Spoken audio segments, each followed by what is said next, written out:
निराला की काव्य यात्रा के विविध पड़ाव हम चर्चा कर रहे हैं।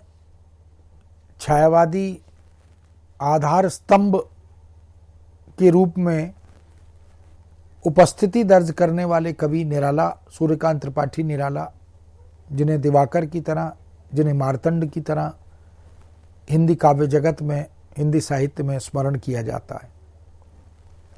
उन्होंने गीतिका, अनामिका ऐसे काव्य संग्रहों से और क्रमशः जो विकास यात्रा है, जो काव्य यात्रा के बदलते हुए रूप स्वरूप हैं, उनसे अपनी मनीषा का, अपनी प्रतिभा का परिचय हमें दिया है।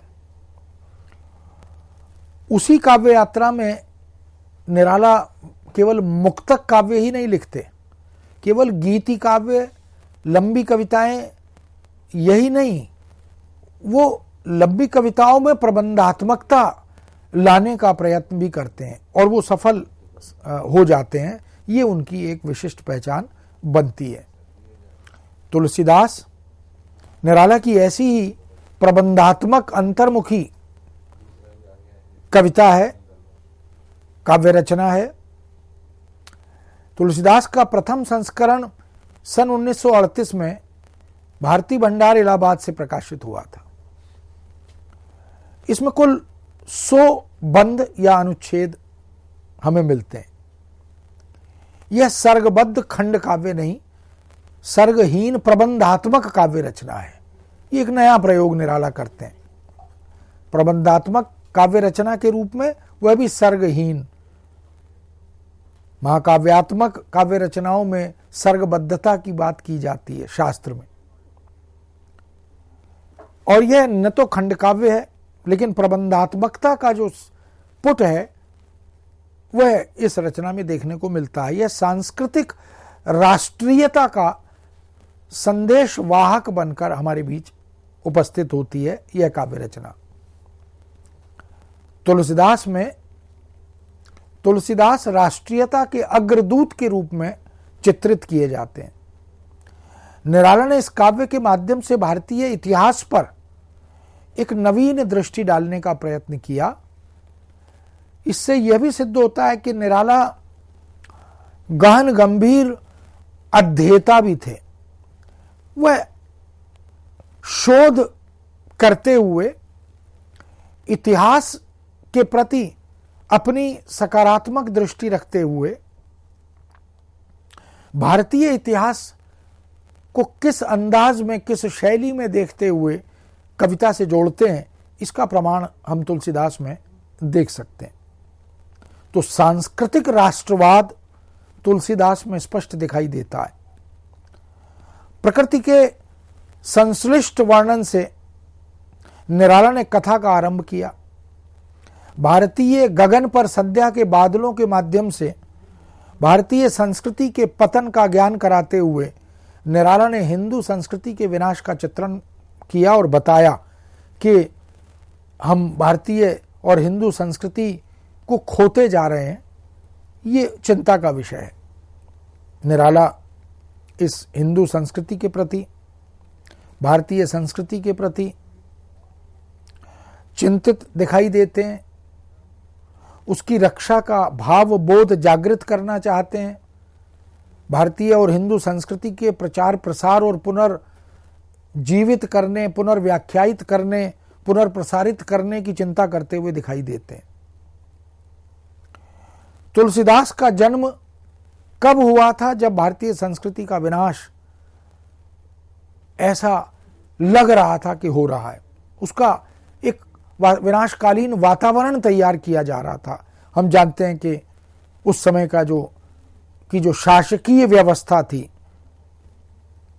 जो राज व्यवस्था थी, उससे भारतीय और हिंदू संस्कृति पर जो आघात हो रहे थे उसके प्रति चिंतित थे। और उन्होंने बताया कि उस समय संस्कृति के अग्रदूत के रूप में, प्रहरी के रूप में महाकवि तुलसीदास का जन्म हुआ।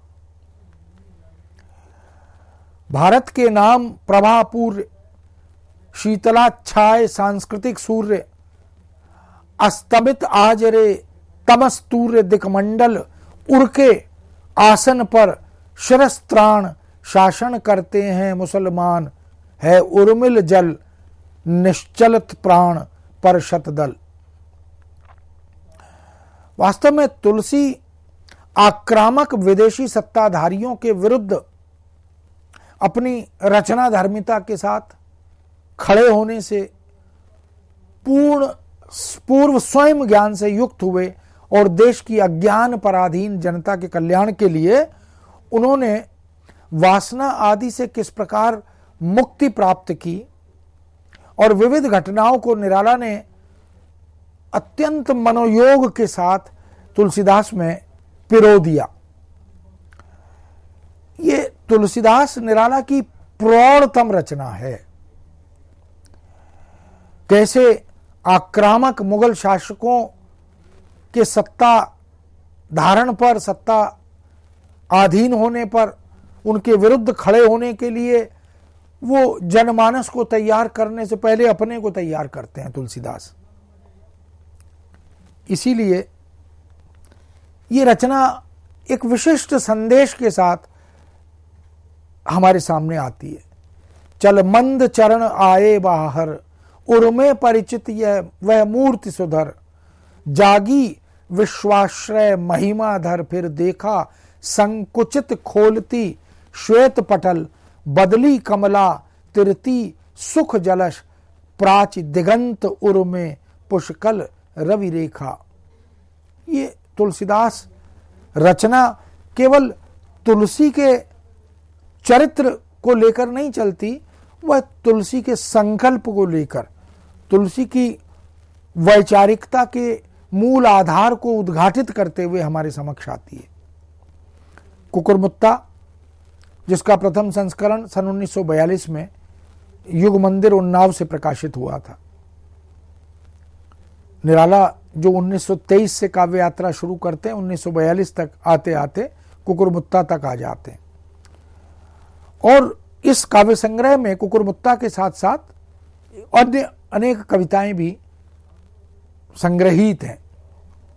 कुकुरमुत्ता को छोड़कर शेष अन्य कविताओं के बाद में नए पत्ते काव्य संग्रह में उन्होंने बहुत सी कविताओं का संग्रह किया और कुकुरमुत्ता को संबोधित करके उसका दूसरा संस्करण सन 1948 में राष्ट्रभाषा विद्यालय काशी से प्रकाशित कराया।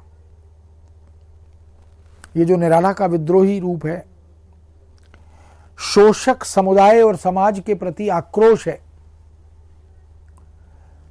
जो कैपिटलिस्ट गरीबों का, कृषकों का, बेरोजगारों का शोषण करते हैं, उनके प्रति ये प्रतीकात्मक अद्भुत लंबी कविता है। अबे सुन बे ओ गुलाब, ये जो संबोधन है पूंजीपतियों के प्रति, सत्ताधारियों के प्रति, कैपिटलिस्टों के प्रति, ये निराला के अंदर के आक्रोश को, उनके क्रोध को प्रतिबिंबित करता है।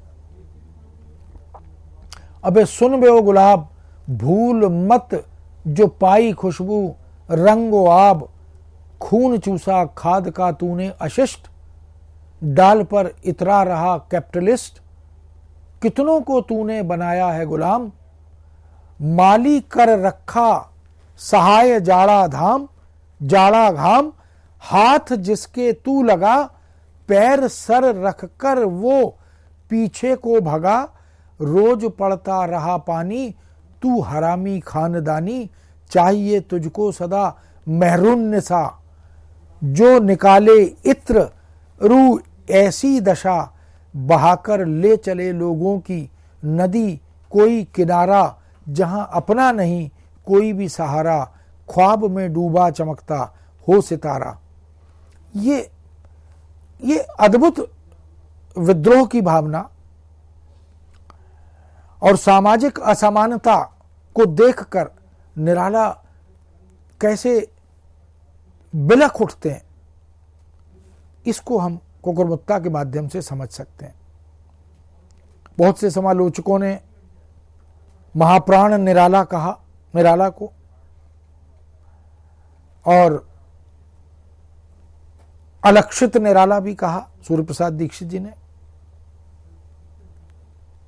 दूधनाथ सिंह ने कुकुरमुत्ता की भाषिक संरचना भी सर्वथा नए प्रकार की है ऐसा कहा। यहां लगभग सारी छायावादी शब्दावली का निषेध है। तो जो कोमलकांत पदावली छायावादी कविता में दिखाई देती है उसका निषेध कुकुरमुत्ता तक आते आते हो जाता है। अणिमा का प्रथम संस्करण युग मंदिर उन्नाव से 1942 में प्रकाशित हुआ। अणिमा में निराला की गीतात्मक और मुक्त छंद दोनों प्रकार की रचनाओं का संग्रह है, जिनमें नई और पुरानी काव्य मान्यताओं का संगम है, समन्वय है। नूपुर के सुर मंद रहे, जब न चरण स्वच्छंद रहे, उतरी नभ से निर्मल एक, पहले जब तुमने हंसता का बहुविध प्राणों को झंकृत कर, बजे छंद जो बंद रहे, नयनों के ही साथ फिरे वे, मेरे घेरे नहीं घिरे थे, तुमसे चल तुझमें ही पहुंचे, जितने रस आनंद रहे, नूपुर के सुर मंद रहे। अणिमा में छायावाद और प्रगतिवाद के एक दोराहे पर खड़े हुए निराला दिखाई देते हैं और अपने समस्त साहित्यिक जीवन का जो लेखा जोखा है उसको लेकर वो एक नए मैदान में उतरते हैं। बेला प्रगति प्रयोग काल की रचना है। इसका प्रथम संस्करण 1943 में निरुपमा प्रकाशन प्रयागराज से प्रकाशित हुआ। इसमें गजलें, ख्याल, रुबाइयां यह उभर आती हैं।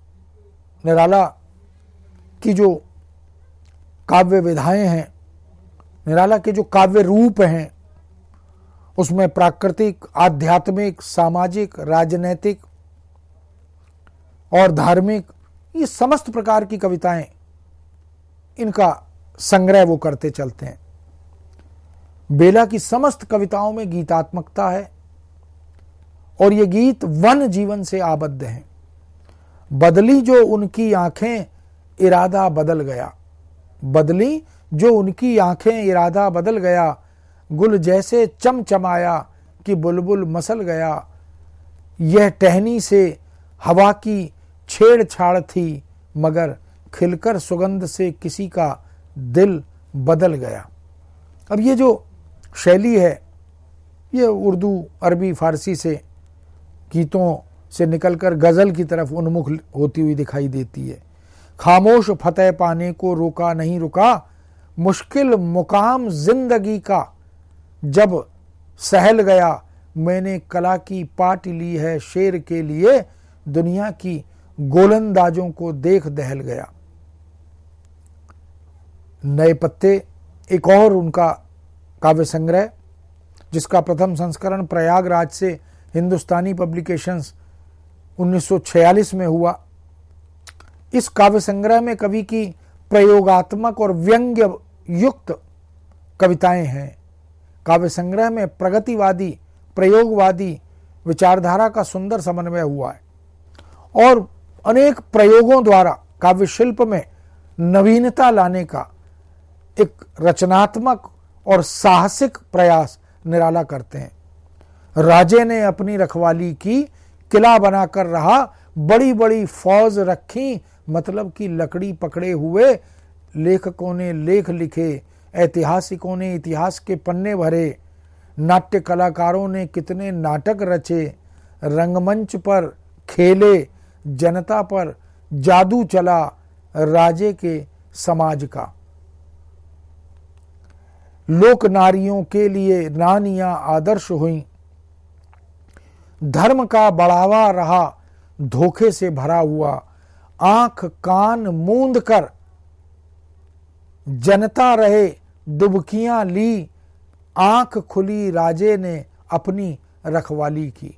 अब ये जो एक शैली है, ये जो अंदाज है, ये जो बदलता काव्य रूप है, ये निराला के क्रमशः परिवर्तित होते काव्य की रचना पड़ावों का द्योतक और परिचायक बन जाता है। अर्चना का प्रथम संस्करण भार्गव प्रेस प्रयाग द्वारा सन 1950 में प्रकाशित हुआ। उसकी समस्त कविताएं गीतात्मक हैं। अर्चना काव्य संग्रह की दृष्टि से मुख्य रूप से संगीत की ओर उन्मुख होती है और उसमें साहित्य और संगीत दोनों के दर्शन होते हैं। तन की, मन की, धन की हो तुम, तन की, मन की, धन की हो तुम, नव जागरण शयन की हो तुम, काम कामिनी कभी नहीं तुम, सहज स्वामिनी सदा रही तुम, स्वर्ग दालिनी नदी वहीं तुम, अनयन नयन नयन की हो तुम, मोह पटल मोचन आरोचन, जीवन कभी नहीं जग शोधन, हास तुम्हारा पाश विमोचन, मुनि की मान मनन की हो तुम।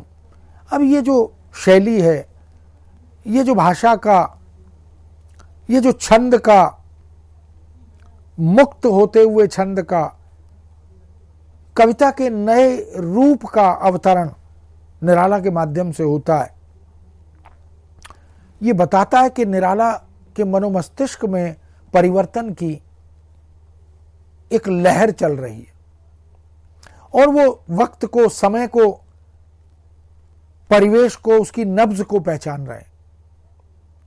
इसलिए प्रगतिवादी कविता का स्वर, प्रयोगवादी कविता का स्वर, प्रयोगवादोत्तर कविता का स्वर, उन सबको वो प्रयोग के स्तर पर अपने सृजन धर्मिता से जोड़ते जाते हैं। आराधना का पहला संस्करण 1953 में आया। साहित्यकार संसद इलाहाबाद से प्रकाशित हुआ। आराधना निराला का प्रार्थना परक गीति आत्मक रचना है, उनकी कृति है। ऊंट बैल का साथ हुआ है, कुत्ता पकड़े जुआ है, यह संसार सभी बदला है, फिर भी नीर वही गदला है, जिससे सिंचकर ठंडा हो तन, उस चित जल का नहीं हुआ है, रूखा होकर ठिठुर गया है, जीवन लकड़ी का लड़का है, खोले कोंपल फूलें फुलकर, तरुतम वैसा नहीं कुआं है, यह संसार सभी बदला है। देख सकते हैं कि निराला कैसी कैसी भावभूमि से, विचार भूमि से गुजरते हैं।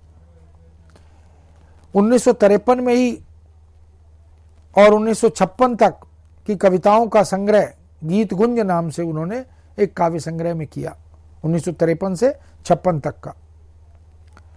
इसमें भयंकर बीमारी के क्षणों में जो निराला की स्थिति थी, उसकी अनुभूति, वरद हुई शारदा जी हमारी, पहली बसंत की माला समारी, लोक विशोक हुए आंखों से, उमड़े गगन लाखों पंखों से, कोयले मंजरी की शाखों से, गाएं सुमंगल होली तुम्हारी, नाचे मयूर प्रात के फूटे, पात के मेघ तले सुख लूटे, कामिनी के मन मुंह से छूटे, मिलने खिलने की ललकी निवारी, बहर हुई शारदा जी हमारी। तो सुने निर्झर बह गया है, ये निराला यहां तक आ जाते हैं। रेत ज्यों तन रह गया है। इसी तरह सांध्य काकली निराला की अंतिम काव्य रचना, काव्य संग्रह की रचना है। इसमें फुटकर अनेक रचनाओं को छोड़कर शेष गीत गीतिका की परंपरा में आते हैं। अधिकांश गीतों में प्रकृति चित्रण बहुत अद्भुत विलक्षण है। फिर बेले में कलियां आईं, डालों की अलियां मुस्काईं, सींचे बिना रहे जो जीते, स्फीत हुए सहसा रस जीते, नवर नस नस दौड़ गई है खुशियां, नहर की ललियां लहराई, सावन कजली 12 मासे, उड़ उड़ कर पूर्वा में भासे, प्राणों के पलटे हैं पासे, पात पात में सांसें छाई, आमों की सुगंध से सिंचकर वैदेशिक जब आए हैं धर, बंधनवार बंधे हैं सुंदर, सरिताएं उमड़ी उतराई, फिर बेले में कलियां आई। और इस तरह अपरा निराला की सबसे सुंदर प्रतिनिधि कविताओं का संग्रह है, जो प्रथम संस्करण अनामिका का था, वहां से और अणिमा तक की यात्रा के गीतों का संकलन अपरा में किया गया है। यह 1956 में प्रकाशित होने वाली निराला की अद्भुत गीत संग्रह, काव्य संग्रह की रचना है। साहित्यकार संसद इलाहाबाद से ये प्रकाशित हुई। उत्तर प्रदेश द्वारा उस समय 2100 रुपये का पुरस्कार भी इस रचना को दिया गया। निराला काव्य के क्रमिक विकास की एक सुंदर श्रृंखला अगर हमें देखनी है, उनकी काव्य यात्रा के विविध पड़ावों को अगर हमें कविताओं के आईने से पढ़ना है तो अपरा के माध्यम से हम देख सकते हैं। जागो फिर एक बार, प्यार जगाते हुए हारे, सब तारे तुम्हें, अरुण पंख तरुण किरण, खड़ी खोलती है द्वार, जागो फिर एक बार। उगे अरुणाचल में रवि, आई भारती रति, कवि कंठ में क्षण क्षण में परिवर्तित, होते रहे प्रकृति पट, गया दिन आई रात, गई रात खुला दिन, ऐसे ही संसार के बीते दिन, पक्ष मास वर्ष कितने ही हजार, जागो फिर एक बार, जागो फिर एक बार। इस तरह निराला की काव्य यात्रा में हम देख सकते हैं कि अनेक पड़ाव आए। उन पड़ावों में हम आधुनिक नवजागरण का प्रभाव, इसको भी पढ़ सकते हैं। हम आधुनिक नवजागरण के प्रभाव स्वरूप जो सांस्कृतिक नवोत्थान की भावना साहित्य जगत में, काव्य जगत में, समाज में दिखाई देती है, उसका प्रतिबिंबन भी निराला की कविताओं में, काव्य रचनाओं में हम स्पष्ट रूप से देख सकते हैं। मुक्त हृदय के सिंहासन पर किस अतीत के ये सम्राट, दीप रहे जिनके मस्तक पर, रवि शश तारे विश्व विराट। मुक्त हृदय के सिंहासन पर किस अतीत के ये सम्राट। निराला पर छायावादी काव्य का प्रभाव, क्योंकि छायावाद के 4 आधार स्तंभ प्रसाद, पंत, निराला और महादेवी, और अन्य कुछ कवि भी छायावादी कविता का सृजन कर रहे थे, लेकिन मुख्य रूप से इन 4 की चर्चा जब होती है तो निराला की चर्चा विशेष रूप से होती है। उन्होंने छायावादी कविताओं में आत्मा अभिव्यक्ति की प्रधानता पर बल दिया। इसलिए कहते हैं, वरदे वीणा वादिनी वरदे, प्रिय स्वतंत्र रव, अमृत मंत्र नव, भारत में भर दे, वरदे वीणा वादिनी वरदे। प्रगतिवादी काव्य का प्रभाव उन पर दिखाई देता है। उनकी कविताओं में प्रगतिवादी कवियों की जो क्रांति भावना थी, जो विद्रोह भावना थी, वह मुखर रूप में प्रकट हुई है। इसलिए निराला अपने क्रांतिवादी स्वर में, कवि निराला के रूप में जब हमारे सामने आते हैं तो आंखों में नवजीवन की तून अनजान, लगा पुनीत निखर झर जाने दे प्राचीन, इस तरह की भावना कविताओं के माध्यम से वो प्रकट करते हैं। निराला पर प्रयोगवादी कविता का प्रभाव, छायावाद, प्रगतिवाद, प्रयोगवाद और प्रयोगवादी कवियों का जो बौद्धिक कला विलास है उससे भी वो प्रभावित दिखाई देते हैं। निराला बौद्धिकता और चिंतन के प्रभाव से मुक्त होते हुए भी कविता लिखते हैं तो भुक्ति मुक्ति भक्ति आदि जितने हैं, जय तप साधन भजन आज्ञा से तुम्हारी मैंने दूर इन्हें कर दिया।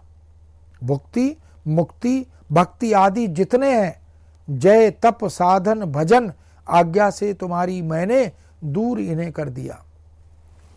इस तरह निराला छायावादी कविता से, प्रगतिवादी कविता से, प्रयोगवादी कविता से और समकालीन अन्य जो चिंतन धाराएं हैं, सामाजिक दर्शन हैं, सांस्कृतिक बदलते मूल्य हैं, इन सब के प्रभाव से प्रभावित होकर काव्य सृजन की ओर अग्रसर होते हैं। वो राष्ट्रवाद की कविता, वो मानवतावाद की कविता, वो वैश्विक चेतना की कविता, वो पारंपरिक कविता, शोषण के विरुद्ध क्रांति का आह्वान, अछूतोद्धार, नारी भावना, रहस्यवादी कविता, प्रकृति प्रेम, सौंदर्य भावना और वेदना, जो मानवीय संवेदना है, भिक्षुक को देखकर, तोड़ती पत्थर को देखकर या इसी प्रकार की अन्य हृदय को द्रवित करने वाली कविताएं, विषाद, धर्म, दर्शन, अध्यात्म, उस युग की उन सभी प्रवृत्तियों को निराला एक तरह से आत्मसात करते हैं। राष्ट्रवाद का जो प्रखर उत्साह है वह छायावाद के चारों कवियों में दिखाई देता है, निराला में भी। प्रसाद में, जैसा अभी हमने चर्चा की, हिमाद्रि तुंग शुंग से प्रबुद्ध शुद्ध भारती, नाटकों के जो पात्र हैं उनके माध्यम से, सांस्कृतिक राष्ट्रवाद की चेतना कविता के कामायनी जैसे ग्रंथों के माध्यम से, और फिर इसी तरह वो अपनी गद्यात्मक और पद्यात्मक रचनाओं के माध्यम से। निराला भी उसमें चूकते नहीं। शेरों की मांद में आया है आज सियार, जागो फिर एक बार। अब ये जो उद्बोधन है, यह जो क्रांति का संचरण है, भोग्य जन जीता है, पश्चिम की उक्ति नहीं, गीता है, गीता है, स्मरण करो बार बार, जागो फिर एक बार। गीता जो कर्म का उपदेश देती है, जो कृष्ण के माध्यम से अर्जुन को तमाम चुनौतियों का सामना करने, उन संकटों से मुक्त होने, उनके निवारण के लिए अपने को प्रस्तुत करने की प्रेरणा देती है, उसी गीता का स्मरण करते हैं और कराते हैं। इस तरह निराला की काव्य यात्रा जो 1923 से शुरू होती है और 1953-54 तक 56 तक चलती है, उस पूरी काव्य यात्रा में अनेक पड़ाव आते हैं और लगभग 30-35 वर्ष की काव्य यात्रा में निराला ने कई दशक देखे, कई युग देखे, साहित्य की बदलती धारा और मानसिकता को देखा और समय समय पर अपनी विलक्षण प्रतिभा से, अपनी विलक्षण मनीषा से उन्होंने काव्य के अनेक पड़ावों के साथ कविता को प्रस्तुत करने का प्रयत्न किया। मित्रों, हिंदी साहित्य के विद्रोही कवि, महाप्राण कवि, अलक्षित निराला, मार्तंड की तरह दैदीप्यमान और धधकने वाले, दिवाकर की तरह उपस्थित होने वाले सूर्यकांत त्रिपाठी निराला का व्यक्तित्व हर परिस्थिति में, हर विरोध में अपराजेय रहा, अडिग रहा। उन्होंने कहीं किसी भी स्थिति से समझौता नहीं किया। उनका आत्मविश्वास, उनका महाप्राणत्व, उनकी विद्रोही चेतना, उनकी पूरी काव्य यात्रा के माध्यम से उद्घाटित होती है, प्रतिबिंबित होती है।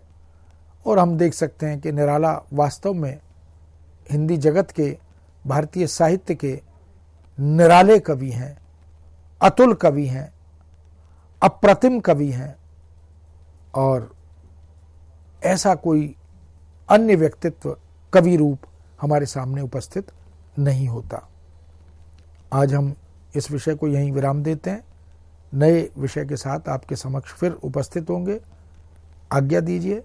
नमस्कार।